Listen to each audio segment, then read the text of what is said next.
to the Wealth Education Series on behalf of the Emerson Group. My name is Nick Emerson, and I specialize in representing income property owners with buying, selling, and investing using the 1031 exchange strategy. Today's call is going to be on the other tax-deferred reinvestment strategy called a Delaware Statutory Trust. And to make certain that we cover all the nuances of this particular strategy, I'm joined here by Troy Wada, Wealth Advisor with INPAC Wealth Solutions.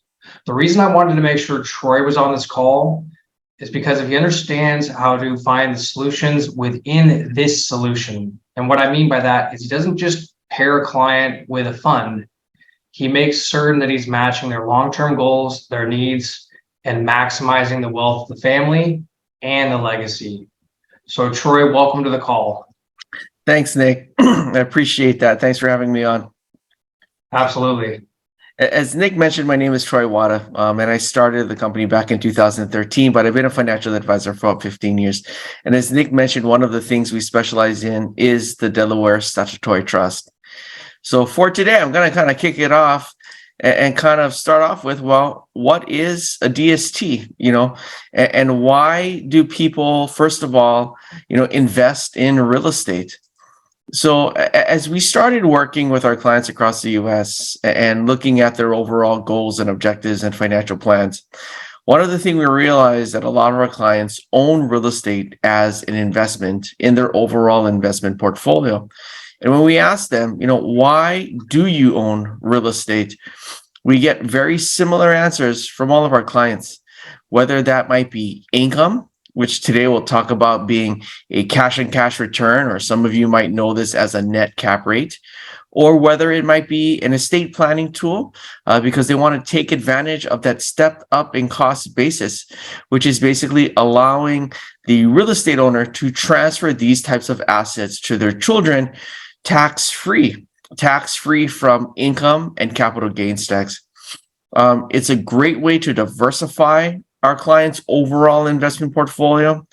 Real estate as an investment property comes with incredible tax benefits against the income, which is known as depreciation. Many of you might see this being filed on your Schedule E, but of course, like they're in San Diego, as well as here in Hawaii, one of the main reasons why people usually invest in real estate is because of that market appreciation. And Nick, I know in San Diego, your real estate market was very similar to what we've seen here in Hawaii during COVID. Very much so. And we've seen a lot of market appreciation. However, we've seen inflation, interest rates take impact as far as the cash on cash return you can expect. And therefore, this is why ahead of tax season, this is one thing we certainly want to be talking about for our clients. Absolutely. And Nick, as you know, any investment that comes with a reward, right, will also come with risk. It's known as the risk and reward correlation factor. So, what are some of the risks associated with real estate? I like to call them the terrible T's, the tenants, the toilets, and the trash. And of course, from an estate planning standpoint, although it's great to leave these assets behind for that step up in cost basis feature, we've all heard stories when 3 kids inherit one property. There's usually always that one fiscally responsible kid that read the book Rich Dad, Poor Dad, that wants this multiple stream of income. And you always have the one kid who's a spendthrift, and he probably would want to liquidate that piece of real estate and maybe go to Las Vegas because it's so close by to you and go gamble it away. And then you always have that kid living in the property that doesn't want to pay any rent. And when people inherit real estate, or when they're put on title of a real estate property, they're put on title tenants in common. And the drawback there is that when you are on title tenants in common, you're basically in business together. And what that means is that you basically all have to agree. And the one thing I can guarantee is that for most people, none of their kids are exactly the same, which is why that makes it very difficult many times for them to agree. Having all of your real estate in the same zip code might not be the best way to diversify, right, your real estate investment, but the taxes associated with selling a piece of investment property will be the highest taxed asset sale in our nation. And the reason for that is that there's multiple taxes that follow along with a real estate sale. Things like state capital gains, depreciation recapture, the Medicare surtax, right? Cumulatively, all these things together will basically bring your tax bill anywhere from 30 to 40%, depending on how much depreciation you've recognized in your real estate investment, because that is the one tax that many people forget about. Now, owning an investment property with a mortgage that is vacant, of course, that investment will lose money that month because we still need to pay our mortgage. But as you know, aging properties, right, will always require more maintenance and more upkeep. And that increased cost in maintenance and upkeep basically erodes your rate of return.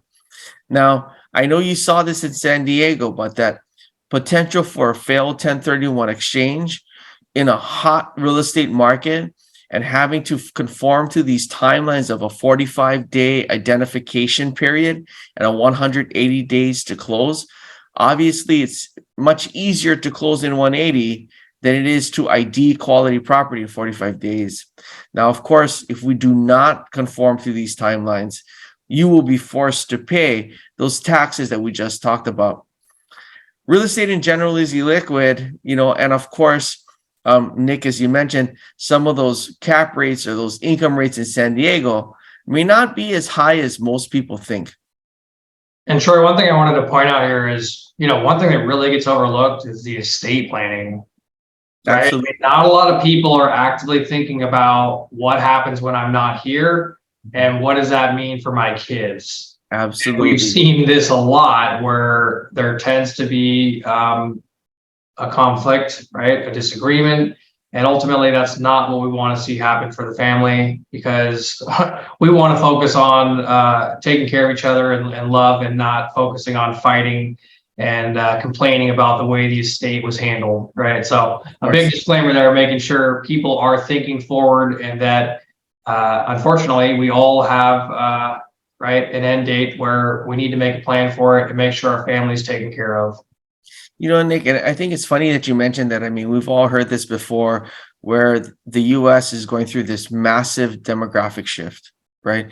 There's 10,000 baby boomers a day reaching age 70, 4,000 reaching age 80, right? And it's the shift of wealth, that's moving from the wealthiest demographic in our nation, being the baby boomer, right, to the next generation. And we're solving, and we're seeing and we're solving these problems on a daily basis, because you're exactly right. Most people don't think about the estate planning part, but actually, believe it or not, in the next 15 years, most people, because of this large demographic shift, need to be. That's where you and the KW planner can help. Now, how do you calculate what your net cash on cash return or your investment is? Well, that's quite simple. It's basically taking your net operating income, which is basically your gross rent, minus all of your expenses, including your mortgage, and dividing that by your net equity, which is basically your potential sales price minus your mortgage balance. Now, of course, if you caught that, it's your potential sales price. Nick, I think too many times real estate investors don't have the right number on what their potential sales price could be. But thankfully, that's exactly where you come in and help them do that.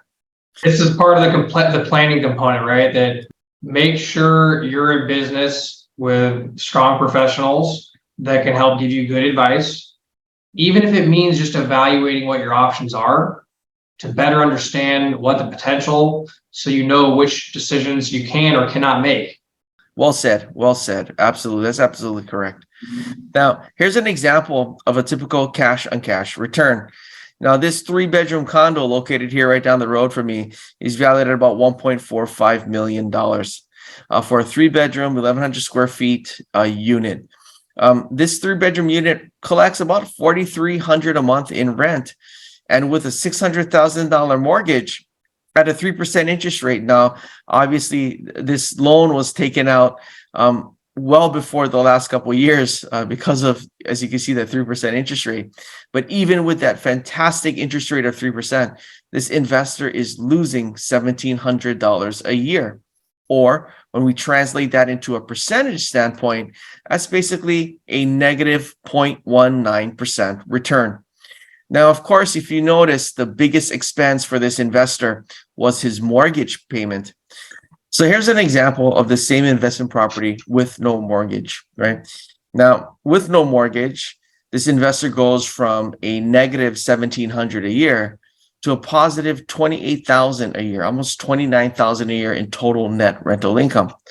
Now, when we look at this investment, and we ask our clients, hey, how many of you would love this investment property without a mortgage? 10 out of 10 people would raise their hand. But when we translate that into a cash on cash return, that's basically a whopping 1.97%, and it's funny, here when we ask them and we show them this number and they tell us, wow, I got 1.97%, but that doesn't sound very good. Well, I mean, you get the appreciation aspect but from an income standpoint, sure, it's not the strongest, right?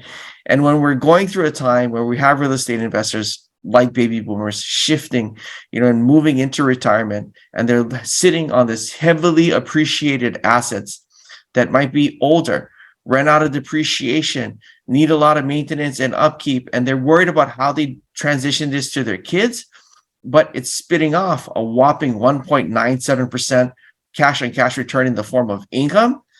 How do we help these people solve this problem?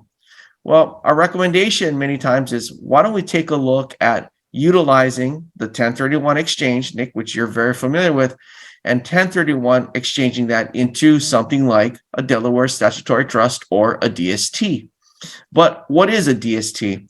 Well, simply put, a DST is a way for 500 investors to pool their money together, and it's usually done with the intent to buy bigger and better property. Something like maybe an Amazon distribution center located in Thornton, Colorado, which we bought for about $100 million, which Amazon is the sole tenant. It has a guaranteed 15-year lease on it, and they're basically paying our investors rent.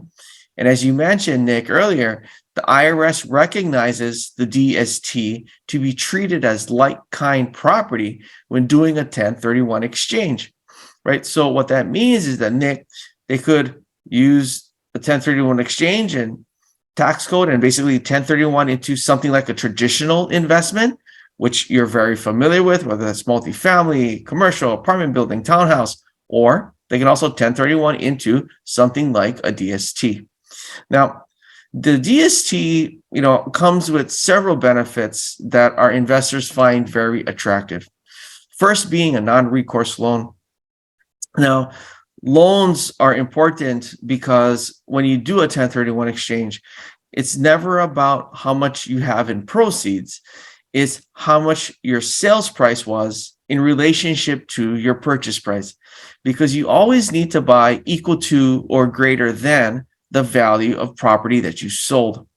Now, in some cases, the DST might be able to increase their rental income, but definitely it allows our investors to get out of the management responsibilities. No more terrible teas, no more tenants, toilets, and trash. Instead, we like to say they can enjoy the terrific teas, the travel, time with the grandkids, tennis, things like that. Right now, of course, they're able to defer, 100% of those taxes utilizing the 1031 exchange code, but they get access to institutional quality real estate. The minimum investment of a DST is $100,000, but now they can truly diversify their real estate portfolio. Of course, not only geographically, right, by not keeping your real estate in the same zip code, but they can diversify their real estate by the type of real estate they own. The DST comes in many shapes and forms, whether that could be something like multifamily, student housing, healthcare, self-storage, or even an Amazon distribution center. From an estate planning standpoint, the DST is considered to be fractional interest, not tenants in common. The reason why that's important to be incorporated as a part of an overall estate plan is that, going back to that same example with the 3 kids inheriting that one property, right? And holding the title of tenants in common. In that example where the kid wants to keep his income because he read that book, Rich Dad, Poor Dad, he would just hold on to his interest of the DST when he or she inherited their interest in the DST. For the second kid who wants to basically get his proceeds and go gamble it away, he could liquidate his portion of the DST, go spend his money and have a great time in Las Vegas. But for the third kid, right, who basically is living in the property and not paying rent, well, he can't really go to that Amazon distribution center in Thornton, Colorado, and actually move in because he thinks he owns the bathroom on the third floor, right? But again, there's value when beneficiaries inherit these types of assets versus inheriting something that forces them to be in business together. Now, why you and I started working together and why the DST was very popular is because the DST is a great way to be a backup when you do a 1031 exchange, because we have these things always available.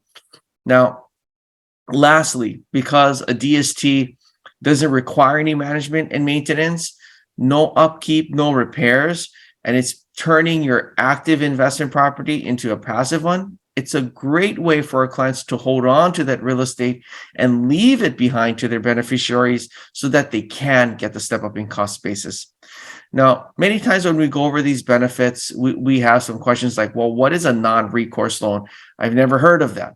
Of course, because most banks will not give you a non-recourse loan, because if you don't pay your loan, they'll take your house, right? Well, what a non-recourse loan is, simply put, is a loan that you're not liable for, right? And the reason for this is that pursuant to the IRS, there can only be one borrower on these types of properties. And that sole borrower is the sponsor company, which is why we can normally identify and close a DST in the 1031 exchange process in about 10 to 14 days. Because Nick, as you know, the thing that takes the longest part in closing a real estate transaction is usually the qualifying for financing. And because that isn't required in a DST, we can basically replace their debt that they exited out of with the debt associated to that property they exited out of, and replace it with a non-recourse loan that they're not liable for. Now, again, why that is so important is that when we do a 1031 exchange, if we have a property with a mortgage, we need to replace it. But as you know, loan to values, right, are affected and will affect how they qualify for a mortgage, especially in this interest rate environment. Where we're having higher interest rates, it might be a little bit more difficult, right, to basically replace that debt. Now, let's look at an example of what happens when you don't replace your mortgage. So going back in that same example, right, of that unit with 1.45 million located right here down the road with that $600,000 mortgage, losing $1,700 a year. If this investor decided to just 1031 exchange the proceeds of $850, Nick, after you sold this property and did not replace that debt and only bought $850 in real estate, this investor on April 15th of the following year would have about a $181,000 tax bill, right? Because they didn't replace that $600,000 mortgage, which is treated as what we call boot, right? And that boot is 100% taxable. Now, let's say that investor was smart, and Nick, he actually took your advice and he said, hey, why don't we 1031 exchange this investment into a DST that had a non-recourse loan of a 50% loan to value. What that means is that 50% of the total value of the Delaware Statutory Trust is equity, which would be equivalent to his $850,000 in proceeds that he 1031 exchanged over, and the other 50% would be that non-recourse loan, which means he would be able to participate in $850,000 of that total non-recourse debt attached to that DST. He would buy $1.7 million in real estate. Now, as we mentioned, the goal here is to always buy equal to or greater than what you sell in order to defer 100% of the taxes.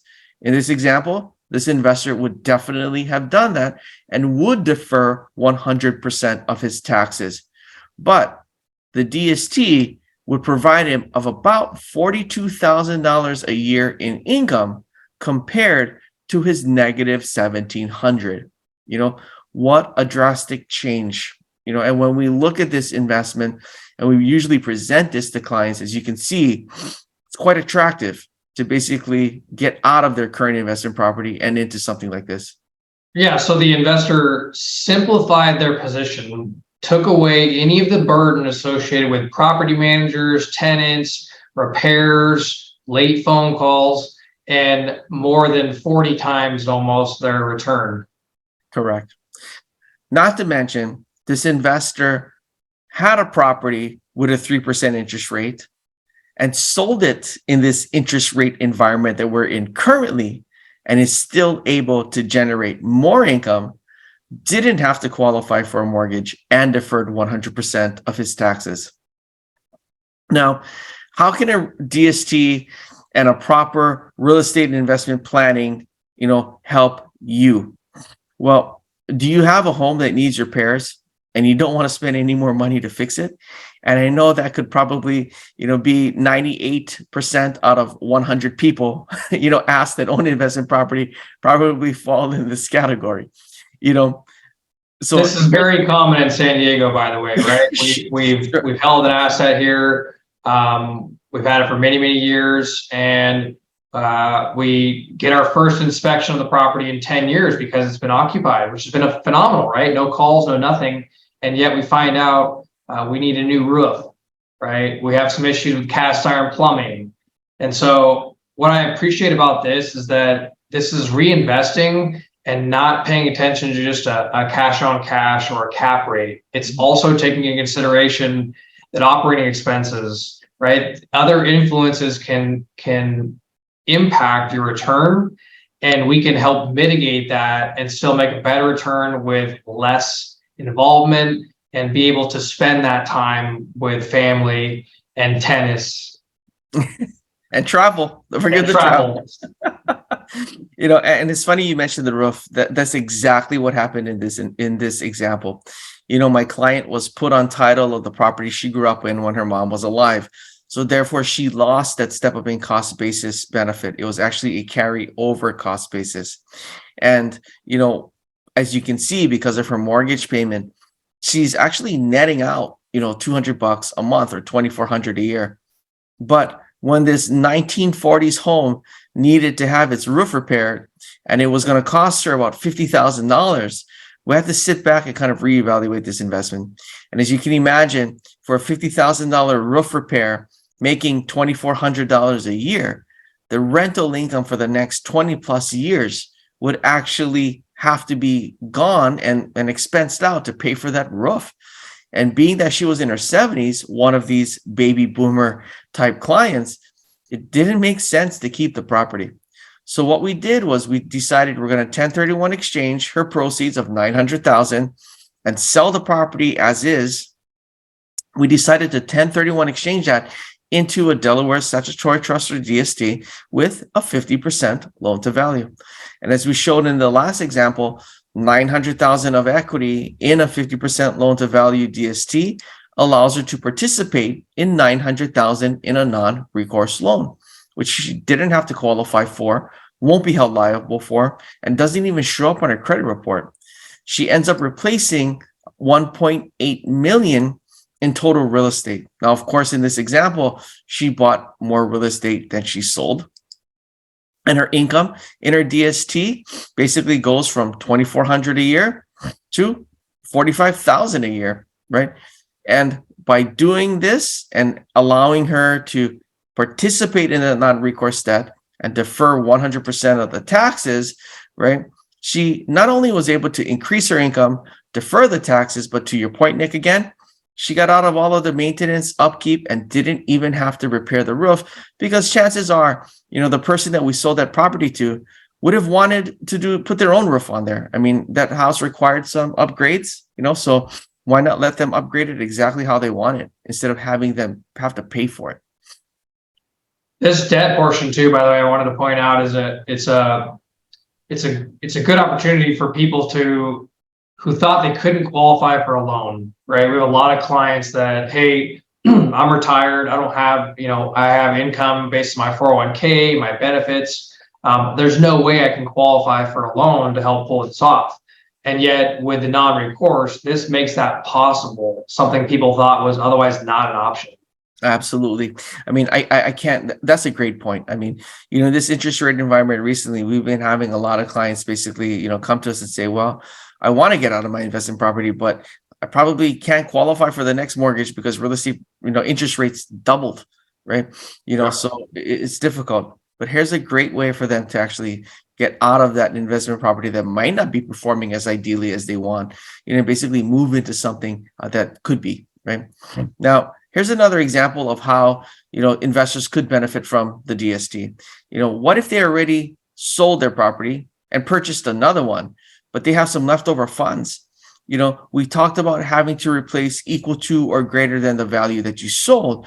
But the one thing that also triggers boot is that anytime you take cash out from closing or don't exchange 100% of your existing funds, that is also treated as boot and 100% taxable. Now, in this example, our client sold her apartment building for $6.75 million and had $1 million mortgage, which meant she had $5.75 million in proceeds. Her current apartment building was generating about $130,000 a year in net rental income. And what she decided to do was 1031 exchange her proceeds of $4.5 million to buy a much newer, much smaller, much easier to maintain apartment building. Now, if you can see, she has $1.25 million in proceeds left, but by doing some simple math, she needs to replace $2.25 million in real estate because she did have that $1 million mortgage. Now, not to make things more complicated, she actually decided to call us on day 43 out of day 45 of her identification period. So with 2 days left to spare and having to replace $1 million mortgage in 2 days and identify quality property in 2 days for her to do the exchange to defer all the taxes, it was easy. We simply told her, look, let's take a look at this DST that has a 50% loan to value, which allowed her to participate in $1.25 million of a non-recourse loan. She bought $2.5 million in real estate. Now, when we look at that, between her two properties she bought the first for 4.5. She bought the second for 2.5. She bought a total of $7 million in real estate. She bought more real estate than she sold with 2 days left to spare. Her DST pays her about $62,000 a year in income. And again, because we ID'd with 2 days left and we bought more real estate than she sold, she was able to defer 100% of her taxes. Now, the moral of the story is, don't call Nick and I on day 43 saying, hey, I got some leftover funds. Can I do a DST thing? Which, of course, we'd be more than happy to help you. But the rule of the story here is kind of going back to what Nick specializes in, which is basically real estate planning. If we could have done some proper planning ahead of time, right, and basically looked at this situation, we could have come up with a very strategic way to allow her to be debt-free for the rest of her life. And basically, if you notice, we were able to increase her income from $130,000 a year to about $162,000 a year in income. Troy, this is why knowledge is power. I'm very passionate about this topic because if I can just help a couple people just make this phone call, right? Maybe not on day 43, but they made this phone call, right? And by doing that, they saved themselves and their family hundreds of thousands of dollars on taxes, and they generated $62,500 in income. The difference between those two outcomes is staggering, especially over the course of years. So if nothing else, if this information helps you make a decision that changes the outcome like this, that's what it's all about, right? It's just preserving that wealth and passing it on to your family and mitigating by having the right information with the right professionals. Absolutely. Great point, Nick. Great point. Now, we come across this a lot where people have mortgages on their primary residence, but not on their investment property. Many times people use their home equity line from their primary residence to buy that investment property, or we're always taught to pay our high interest debt off first. In this example, our client had an investment property valued at $1 million, no mortgage, with paying, it's generating about $24,000 a year in income, but they have a $180,000 mortgage on their primary residence, and they came to us saying, hey, look, can we do something better? We're in retirement. We want to be debt free. How can we go about doing this? But what we advise them to do is take out a $250,000 home equity line against their investment property. Now, once the HELOC was approved, we told them to write a check and pay off their $180,000 mortgage and leave the balance of $70,000 sitting in their bank account for them to do with whatever they want. At that point, we go ahead and we list the property, and we then sold that property for $1 million. And because that $250,000 home equity line is paid with proceeds at closing, we're left with $750,000. Now, of course, as we mentioned, even though we have $750,000 in proceeds, we need to buy or replace $1 million worth of real estate. Simple. We 1031 exchange that into a Delaware Statutory Trust with a 50% non-recourse loan. We're able to participate in $750,000 of that non-recourse loan and overall buy $1.5 million in real estate, deferring 100% of those taxes. Not to mention the DST actually increased their income from $24,000 to $34,750. But if you look at this scenario, not only did we increase their income, we reduced their expenses because they no longer have a mortgage payment and they have an extra $70,000 sitting in their bank account for them to do with whatever they want, tax-free. Now, the reason why this $250,000 is taken out tax-free, several reasons. Number one, this $250,000 was not paid by escrow nor a qualified intermediary or taken as cash after we closed. Number two, we're able to buy more real estate than we sold, which is the number one rule in the 1031 exchange. Therefore, all of those things were applied and all those boxes are checked. The $250,000 is taken out tax-free, and which is huge for them.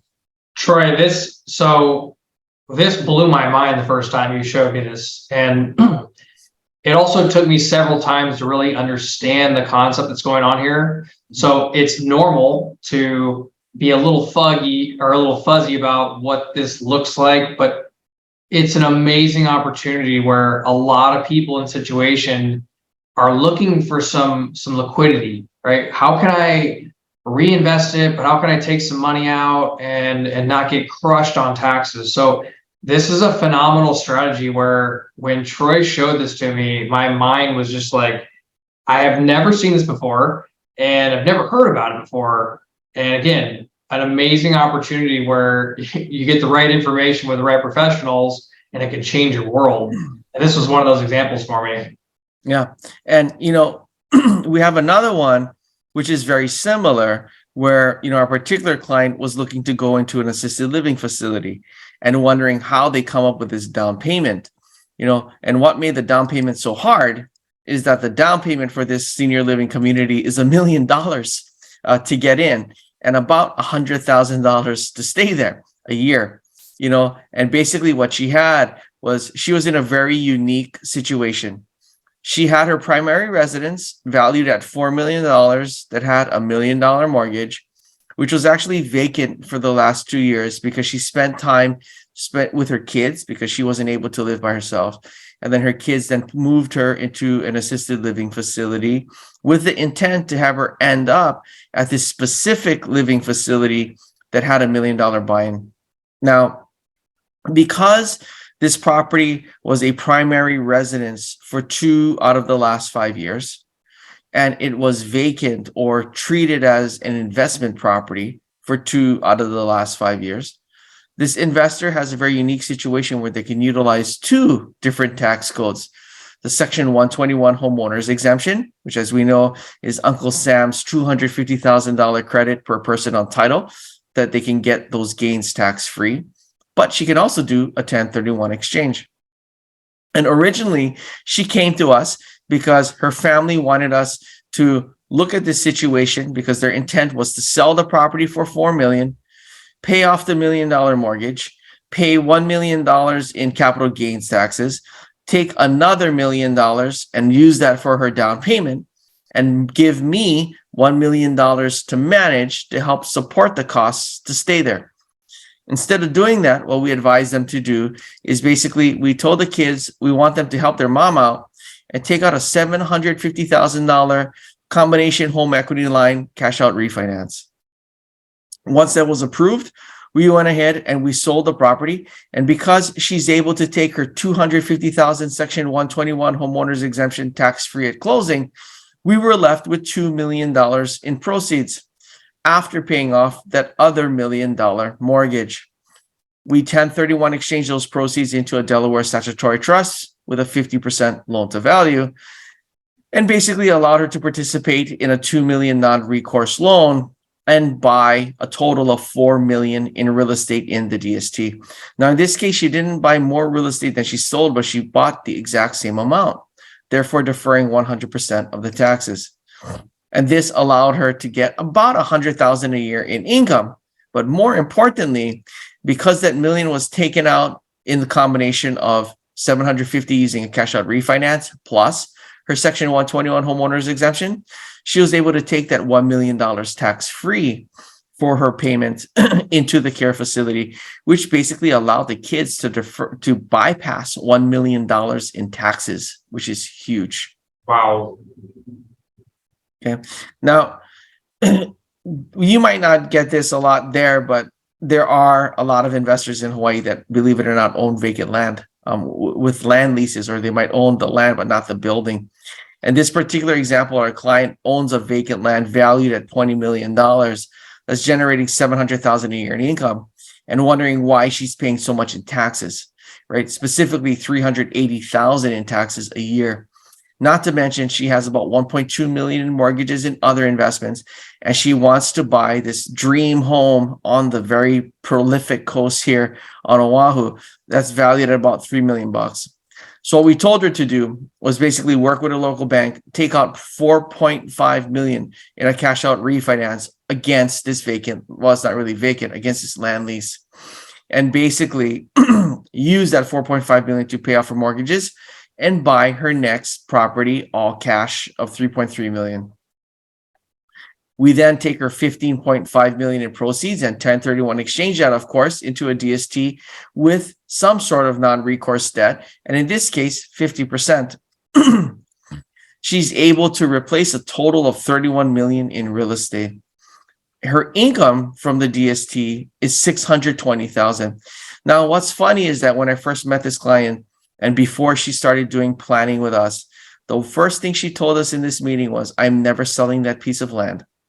My father almost went bankrupt trying to keep it, right? And I'm going to leave this behind for my kids because look how great it is. It pays $700,000 a year in rent. That's incredible. And I'm not going to rob my kids of this gift. But after her taxes, she's netting out $320,000. And when I show her this and I say, look, I want you to sell your land, and I want you to do a 1031 exchange into something like this. And when she saw the income that she was going to get, she was like, that's horrible. That's a horrible investment. You know, why would I give up $700,000 a year in income when you're going to pay me $620,000? I said, well, it's never about how much money you make. It's always about how much money you keep.